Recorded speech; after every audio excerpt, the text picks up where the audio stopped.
नमस्कार साथियों। 9 जुलाई को इस देश का मेहनतकश अवाम हड़ताल पर जाने वाला है।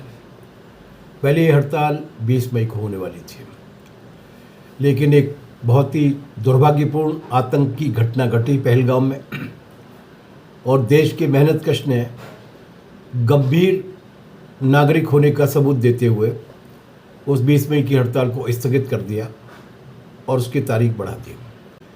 ट्रंप एक डील की घोषणा करने वाले हैं कल या परसों, और उस डील में क्या होने वाला है इसके बारे में न कैबिनेट को विश्वास में लिया जा रहा है, न देश की राजनीतिक पार्टियों को, न देश की ट्रेड यूनियनों को, न देश के किसान संगठनों को। ये हड़ताल इन सारे विश्वासघातों और इन सारी तिकड़मों के खिलाफ इस देश की जनता का प्रतिरोध है।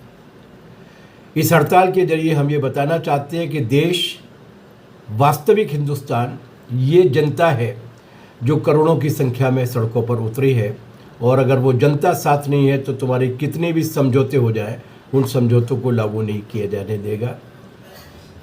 ये हड़ताल ये बताने के लिए होगी कि मोदी भारत नहीं है, मोदी का सरेंडर भारत की जनता का सरेंडर नहीं है।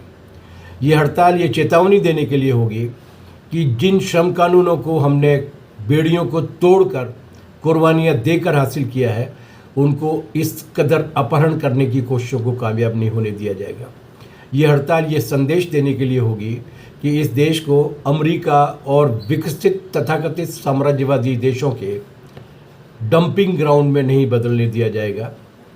इस देश की खेती और किसानी को बर्बाद नहीं होने दिया जाएगा। ये हड़ताल ये बताने के लिए होगी कि ये देश अडानी और अंबानी की नोट छापने की फैक्ट्री नहीं है। ये देश आज़ादी के आंदोलन में गद्दारी करने वाले लोगों का प्लेग्राउंड नहीं है। इस देश की जनता दोबारा जागेगी और इन सारी साजिशों को बेनकाब करेगी। इसलिए 9 जुलाई की हड़ताल मजदूर या किसान की हड़ताल नहीं है, उस हिंदुस्तान की हड़ताल है जिस हिंदुस्तान के भावी भविष्य के बारे में भगत सिंह जैसे शानदार लोगों ने एक मुकम्मल सपना देखा था, उसे आगे बढ़ाने की हड़ताल है। इसे कामयाब बनाइए, लड़ेंगे, जीतेंगे।